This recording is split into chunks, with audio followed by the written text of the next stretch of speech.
देव निवृत्ती यानी धरले दोन्ही कर, जातो ज्ञानेश्वर समाधीसी. नदीची आमाशा घातले माधवण, तैसे जनवन कालवले.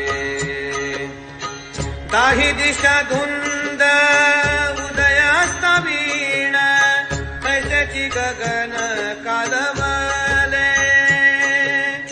जाऊन ज्ञानेश्वर बैसले आसनावरी, पुढे ज्ञानेश्वरी ठेवियेली. भीममुद्रा डोळा निरंजनी लीन, झाले ब्रह्मपूर्ण ज्ञानदेव. नामदेवे भावे केली असे पूजा, बापा ज्ञान राजा पुण्य पुरुषा. नाम म्हणे